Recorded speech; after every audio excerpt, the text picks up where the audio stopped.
Chapter number 2 coplanar concurrent forces. વ્યાખ્યા પહેલી, forces જેને આપણે ગુજરાતીમાં બળ કહીએ છીએ।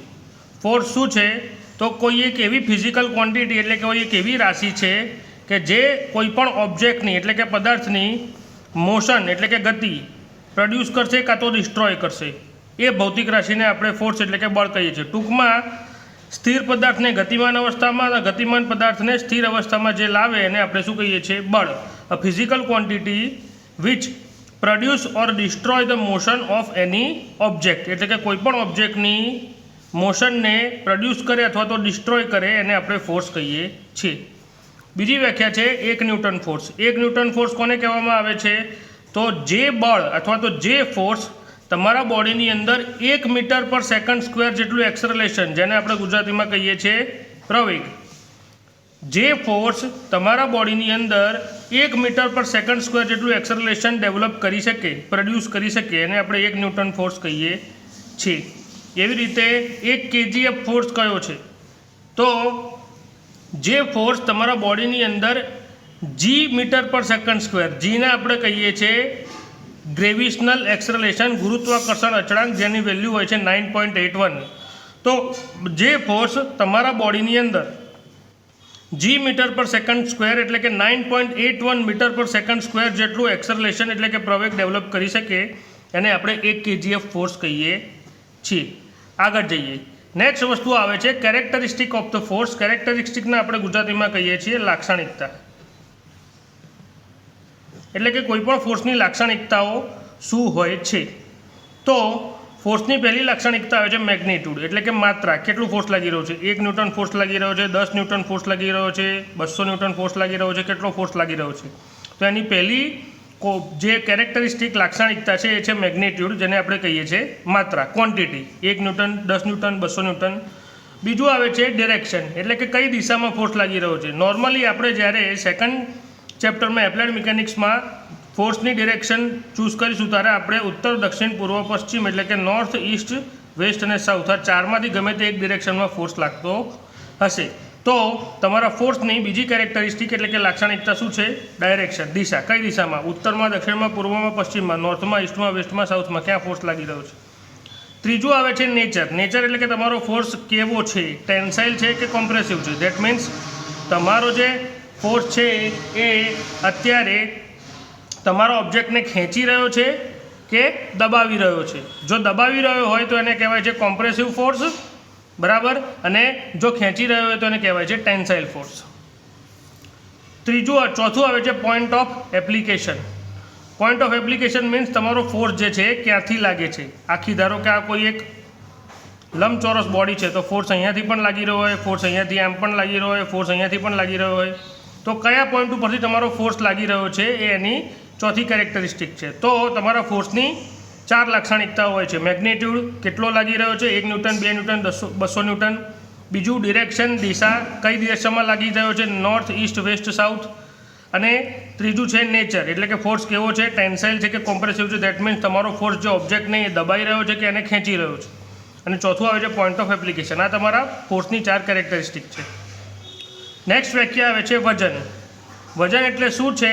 તો જે ફોર્સ જે છે કોઈપણ ઓબ્જેક્ટ ઉપર એને સેન્ટર ટુ અર્થ ઉપર લઈ જાય, એટલે કે આપણને ખબર છે આપણે કોઈપણ પદાર્થ હવામાંથી નીચે ફેંકીએ તો હંમેશા અર્થના સેન્ટર તરફ એ મૂવ થાય છે। તો જે ફોર્સ તમારા સેન્ટર ઓફ અર્થ ઉપર એટ્રેક્ટેડ થાય એને આપણે શું કહીએ છીએ? વજન। ફોર્સ એટ્રેક્ટેડ અથવા તો acted to the centre of earth, પૃથ્વીના કેન્દ્રમાં જે ફોર્સ લાગે છે કોઈ પણ ઓબ્જેક્ટ ઉપર લાગતો પૃથ્વીના કેન્દ્ર તરફનો જે ફોર્સ છે એને આપણે કહીએ છીએ વેઇટ। આ જે છે એક વેક્ટર ક્વોન્ટિટી છે, વેઇટ જે છે એક વેક્ટર ક્વોન્ટિટી, ધેટ મીન્સ એને દર્શાવવા માટે દિશા અને મૂલ્ય બંનેની જરૂર પડે છે। નેક્સ્ટ આવે છે માસ। માસ એટલે શું છે? તો માસ એટલે સીધી ભાષામાં વાત કરીએ આપણે, ગુજરાતીમાં તમે વિજ્ઞાનમાં વ્યાખ્યા ભણેલા છો, પદાર્થમાં રહેલા દ્રવ્યના જથ્થાને પદાર્થનું માસ અથવા તો દળ કહે છે। દળ એટલે શું છે? તો કોઈ પણ પદાર્થે પૃથ્વી ઉપર રોકેલી જગ્યા। માસ મીન્સ શું આવે છે? Quantity of matter occupied on અર્થ, એટલે કે પદાર્થે પૃથ્વી પર રોકેલી ટોટલ જે જગ્યા છે એને પદાર્થનું માસ કહે છે, જેનો યુનિટ શું છે? kg। અને આ માસની અંદર તમે ગ્રેવિશનલ એક્સેલરેશન એટલે કે 9.81 વડે આને ગુણો એટલે તમારું શું મળી જાય છે? વેઇટ. એટલે તમને શું મળી જાય છે? એનું વેઇટ. તો માસ શું છે? પદાર્થે પૃથ્વી પર રોકેલી જગ્યા, જેને યુનિટ છે, જેને એમ વડે દર્શાવવામાં આવે છે અને જેનો યુનિટ કેજી છે, બરાબર. જ્યારે વેઇટ જે છે માસ ઇન્ટુ ગ્રેવિશનલ એક્સેલરેશન છે, બરાબર. ગ્રેવિશનલ એક્સેલરેશનની એટલે કે ગુરુત્વાકર્ષણ અચળાંકની વેલ્યુ આપણને ખબર છે 9.81 મીટર પર સેકન્ડ સ્ક્વેર. નેક્સ્ટ ટોપિક તમારો આવે છે system of forces. System of ફોર્સિસની જગ્યાએ એને ટાઈપ્સ ઓફ ફોર્સિસ કહેશો તો પણ ચાલશે, બરાબર, કારણ કે અલગ અલગ ટાઈપના આપણે ફોર્સિસ ભણવાના છીએ. System of forces particularly word ક્યાં યુઝ થાય છે? તો જ્યારે તમારા કોઈપણ બોડીની ઉપર, કોઈપણ ઓબ્જેક્ટની ઉપર એટલે કે કોઈપણ પદાર્થની ઉપર, કોઈપણ બોડી કે કોઈપણ પદાર્થની ઉપર 2 અથવા 2થી વધારે ફોર્સિસ લાગતા હોય, 2 અથવા 2થી વધારે ફોર્સિસ લાગતા હોય તો એને આપણે સિસ્ટમ ઓફ ફોર્સિસ કહીએ છીએ. એમાં પહેલું આવે છે કોપ્લાનર ફોર્સ. કોપ્લાનર, પ્લાનનો મતલબ થાય સમતલ. એક જ સમતલમાં લાગતા બધા જ ફોર્સને આપણે કોપ્લાનર ફોર્સ કહીએ છીએ. જેવું કે આ પેજ જે છે એક સમતલ છે, આ ટેબલની સરફેસ છે એ એક સમતલ છે, સામે જે દિવાલ દેખાય છે દિવાલ પણ એક આખું સમતલ છે. તો જે ફોર્સિસ જે છે એ ખાલી ને ખાલી એક જ સમતલમાં લાગતા હોય, જેટલા ફોર્સિસ હોય બધા એક જ સમતલમાં. જેવું કે મેં એક લંબચોરસ ડ્રો કરેલું છે, ફોર્સ 1, ફોર્સ 2 અને ફોર્સ 3 ત્રણે એક જ સમતલમાં લાગી રહ્યા છે, તો એને આપણે કોપ્લાનર ફોર્સિસ કહીએ છીએ. બીજું આવે છે નોન કોપ્લાનર ફોર્સિસ. અલગ અલગ સમતલમાંથી લાગતા હોય. જેવું કે જુઓ મેં અહીંયા એક લંબચોરસ ડ્રો કરેલો છે, એક ફોર્સ છે એની સાઈડ ઉપરથી લાગી રહ્યો છે જેને આપણે કહીએ છીએ પ્લેન 1, અને બીજો ફોર્સ છે એની ટોપ ઉપરથી લાગે છે. ટૂંકમાં બે અલગ સમતલમાં છે, એક સાઈડમાંથી લાગે છે અને એક ઉપરથી લાગે છે. તો આવા ફોર્સિસને આપણે શું કહીએ છીએ? નોન કોપ્લાનર ફોર્સિસ કહીએ છીએ. એટલે કે જે ફોર્સિસ અલગ અલગ પ્લેનમાંથી, અલગ અલગ સમતલમાંથી લાગતા હોય એને આપણે શું કહીએ છીએ? Non coplanar forces. પછી આવે છે કોલિનિયર ફોર્સિસ. એટલે કે જે ફોર્સિસ એક જ લાઇનમાંથી લાગતા હોય એને આપણે શું કહીએ છીએ? Collinear forces. જેવું કે એક જ દોરડું છે એ 2 જણા સામે ખેંચી રહ્યા છે, રસ્સા ખેંચમાં હોય છે એમ. તો આ ફોર્સિસ જે છે એને આપણે શું કહીએ છીએ? Collinear forces. એટલે કે એક જ લાઇનમાંથી લાગતા ફોર્સિસ, એક જ લાઇનમાંથી જે ફોર્સ લાગે છે એને આપણે શું કહીએ છીએ? Collinear forces. બંનેની લાઇન એક જ છે, ખાલી એક આ બાજુ છે ને એક આ બાજુ છે.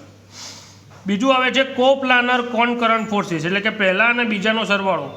તમારા બધા ફોર્સિસ જે છે હવે એ એક જ પ્લેન ઉપરથી એ લાગશે, એટલે કે એક સમતલમાં પણ છે, અને કોનકરન્ટનો મતલબ થાય છે એક જ બિંદુ પરથી, એટલે એક જ પોઈન્ટ ઉપરથી લાગે છે. P1, P2 અને P3 ત્રણે એક જ પોઈન્ટ ઉપરથી લાગે છે અને પાછા એકના એક સમતલમાં છે.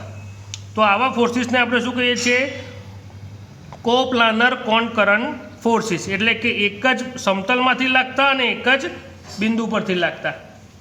બીજું નેક્સ્ટ પોઈન્ટ આવે છે તમારો કોપ્લાનર નોન કોનકરન્ટ ફોર્સિસ. એટલે કે ભલે તમારા ફોર્સ જે છે એ એક સમતલમાં હશે, P1, P2, P3 એક સમતલમાં છે, પણ એક જ પોઈન્ટ ઉપરથી લાગી રહ્યા નથી. P1, P2 અને P3 ત્રણેનો પોઈન્ટ ઓફ એપ્લિકેશન જે છે એ અલગ અલગ છે. પોઈન્ટ ઓફ એપ્લિકેશન છે એ અલગ અલગ છે. તો એટલા માટે એને શું કહેવાય છે? Coplanar non concurrent forces. એ પછી આવે છે નોન કોપ્લાનર કોનકરન્ટ ફોર્સિસ. એના પછીનું છે નોન કોપ્લાનર કોનકરન્ટ ફોર્સિસ. એટલે કે ભલે અલગ અલગ સમતલમાંથી લાગતા હોય પણ બધા લાગતા હોય એક બિંદુ પર જ. જેવું કે જુઓ આ એક મેં ચોરસ ડ્રો કરેલું છે 3Dમાં, એનું એક સમતલ છે આ A, એક સમતલ છે B અને એક સમતલ છે C. તો P1 જે ફોર્સ છે એ A સમતલમાંથી લાગે છે, P2 ફોર્સ છે C સમતલ ઉપરની ટોપમાંથી લાગે છે, અને P3 ફોર્સ છે B સમતલમાંથી લાગે છે. P1, P2, P3 ત્રણેયનું સમતલ અલગ અલગ છે એટલે નોન કોપ્લાનર, પણ બધા લાગી રહ્યા છે કોર્નરના સેમ પોઈન્ટ ઉપર એટલે કોનકરન્ટ. તો નોન કોપ્લાનર કોનકરન્ટ ફોર્સિસ કયા છે? જે ફોર્સિસ અલગ અલગ સમતલ A, B, C માંથી લાગતા હોય પણ એક જ બિંદુ પર લાગતા હોય, એટલે કે એક જ પોઈન્ટ ઉપર લાગતા હોય, તો એને કહેવાય છે કોનકરન્ટ ફોર્સિસ. એટલા માટે નોન કોપ્લાનર કોનકરન્ટ ફોર્સિસ. આગળ જઈએ લાઇક પેરેલલ ફોર્સિસ. સૌથી પહેલાં તો પેરેલલ ફોર્સિસ. પેરેલલનું ગુજરાતી શું થાય છે? સમાંતર. જે ફોર્સિસ એકબીજાને ટોટલી કેવા હોય? સમાંતર. તો એવા ફોર્સિસને આપણે શું કહીએ છીએ? Like parallel forces. Parallel forces એટલે કે એક જ દિશામાં લાગી રહ્યા છે, એકબીજાને સમાંતર છે, અને લાઇકનો મતલબ એક જ દિશામાં. લાઇકનો મતલબ શું થશે? એક જ દિશામાં. પેરેલલ ફોર્સિસનો મતલબ થાય સમાંતર બધા ફોર્સ છે અને લાઇટનો મતલબ શું થાય, બધાની દિશા એક જ છે. જો એ બધા ફોર્સ ડાબેથી જમણે બાજુ જ લાગી રહ્યા છે તો એને કહેવાય છે like parallel forces acting parallelly and also in same direction. એક જ દિશામાં લાગી રહ્યા છે. એવી રીતે આવે છે unlike parallel forces. Unlike parallel forces કયા છે, તો જે ફોર્સ પેરેલલ તો છે, એકબીજાને સમાંતર તો છે, પણ જેની દિશા કેવી છે એ સેમ નથી, અથવા તો બીજી ભાષામાં કહીએ તો ઓપોઝિટ ડિરેક્શનમાં લાગી રહ્યા છે. એટલે કે એક ડાબેથી જમણે છે, બીજો જમણેથી ડાબે છે, પાછો ડાબેથી જમણે છે, પછી જમણેથી ડાબે છે. તો એવા આપણે ફોર્સિસને કહીએ શું છે, અનલાઇક પેરેલલ ફોર્સિસ. એટલે કે આ ફોર્સિસ એકબીજાને પેરેલલ સમાંતર તો છે પણ સેમ ડિરેક્શનમાં લાગી રહ્યા નથી. હવે જે આવે છે તમે ધ્યાનથી ભણજો, કારણ કે આગળ તમારે બહુ કામમાં આવશે. Principal of superposition of forces. હવે બોર્ડના આપણે અલગ અલગ નિયમ ભણવાના છે, જેમાંથી પહેલો નિયમ છે principal of superposition of forces. આ ફોર્સિસ શું કહે છે, તો બહુ સિમ્પલ ભાષામાં સમજાવું. જેવું કે અહીંયા બે ચોરસ અથવા તો બે બ્લોક છે મારી સામે. આ બ્લોક એ છે, બરાબર, એના ઉપર હું સિમ્પલ આ નોન મૂવિંગ કન્ડિશનમાં છે, એટલે કે આ સ્ટેડી કન્ડિશનમાં છે, સમજી લો. અને આ બીજો છે એ મૂવિંગ કન્ડિશનમાં છે, એવું સમજી લો. આ સ્ટેડી કન્ડિશનમાં અત્યારે આ બે 10 કિલો ન્યૂટનના ફોર્સ છે, ભૂલી જાઓ. ખાલી આ 30 કિલો ન્યૂટનનો ફોર્સ લાગી રહ્યો છે, પણ એ મૂવ થતો નથી. એના ઉપર જો હું બે ઇક્વલ અને ઓપોઝિટ ફોર્સ એડ કરું, જેવું કે મેં અહીંયાથી 10 કિલો ન્યૂટનનો ફોર્સ એડ કર્યો ને અહીંયાથી 10 કિલો ન્યૂટનનો ફોર્સ એડ કર્યો, બરાબર, તો એનાથી આ ઓબ્જેક્ટમાં એની પોઝિશનમાં કોઈ ફેર આવશે નહીં. એવી જ રીતે આ બીજો બ્લોક છે. આ 30 કિલો ન્યૂટન ફોર્સ છે, એના કારણે મૂવિંગ કન્ડિશનમાં છે, એટલે કે ડાબેથી જમણે મૂવ થઈ રહ્યો છે, એવું સમજો. હવે જો આ બ્લોકની અંદર હું 10 કિલો ન્યૂટનના બે ફોર્સ આમાં એડ કર્યા ને, અંદર આમાં 10 કિલો ન્યૂટનના બે ફોર્સ હું રિમૂવ કરી નાખું તો પણ આની મૂવિંગ કન્ડિશનમાં કોઈ ફેર આવશે નહીં. એટલે કે જેટલી સ્પીડે મૂવ થતો હતો, સપોઝ 10 મીટર પર સેકન્ડની સ્પીડે મૂવ થતો હતો, તો એની એ સ્પીડ મેન્ટેન રાખશે. Principal of superposition of forces શું કહે છે કે જ્યારે તમે કોઈ બોડીની અંદર બે ઇક્વલ અને ઓપોઝિટ ફોર્સ એડ કરો અથવા તો બે ઇક્વલ અને ઓપોઝિટ ફોર્સિસ રિમૂવ કરો, ત્યારે બોડીની પોઝિશનમાં કોઈ ફેર પડતો નથી. જ્યારે તમે કોઈ પણ બોડીની અંદર બે ઇક્વલ અને ઓપોઝિટ ફોર્સિસ એડ કરો અથવા તો કોઈ પણ ઇક્વલ અને ઓપોઝિટ ફોર્સિસ રિમૂવ કરો તો બોડીની પોઝિશનમાં કોઈ ફેર પડતો નથી. જો બોડી સ્ટેડી અવસ્થામાં હશે તો સ્ટેડી અવસ્થામાં જ રહેશે, અને મૂવિંગ કન્ડિશનમાં હશે તો મૂવિંગ કન્ડિશનમાં જ હશે. હવે એનું ઇંગ્લિશ વર્ઝન તમને સમજાવી દઉં. If we remove or add equal and opposite collinear forces, બંનેની લાઇન ઓફ એક્શન સેમ હોવી જોઈએ. એક ફોર્સ અહીંયાથી અને એક ફોર્સ અહીંયાથી લાગે છે એવું ના ચાલે. ઇફ વી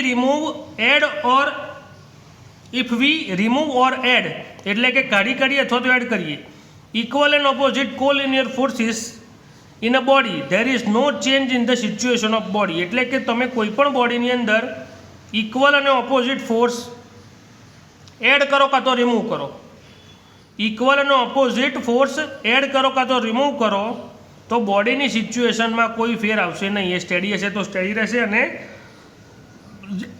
જો ગતિમાન હશે તો ગતિમાન જ રહેશે. અને કહેવાય છે principal of superposition of forces. એવી જ રીતે principal of ટ્રાન્સમિબિલિટી of forces.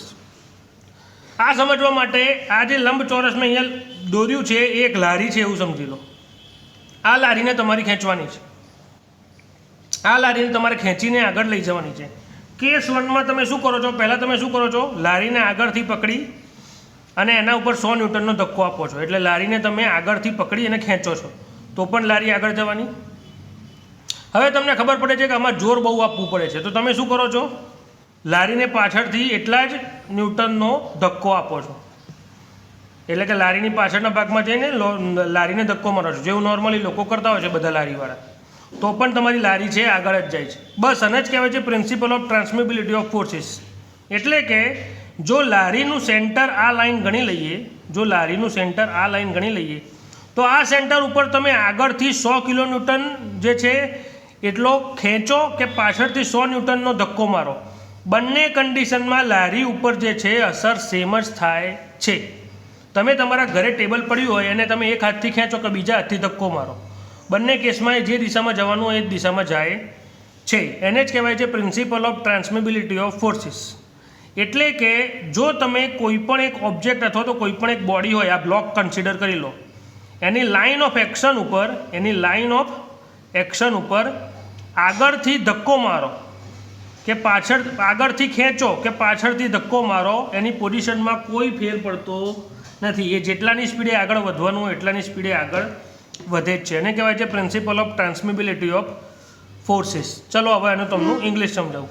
If the force is shifted from any point on its line of action, provided that point is rigidly connected with the body, there is no change in the situation of body.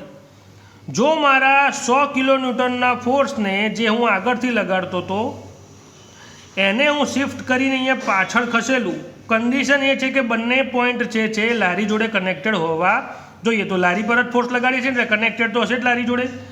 જો હું મારા 100 કિલોન્યૂટનના અથવા તો 100 ન્યૂટનના ફોર્સને આગળથી ખેંચતો તો એની જગ્યાએ પાછળથી ધક્કો મારું તો મારી લારીની જે ગતિ છે એમાં કોઈ ફેર પડશે નહીં. એને કહેવાય છે પ્રિન્સિપલ ઓફ ટ્રાન્સમિબિલિટી ઓફ ફોર્સિસ. આ તમારો ફોર્સનો બીજો નિયમ થયો. અત્યારે આપણે આ બે નિયમ મેઇન ભણવાના હોય છે.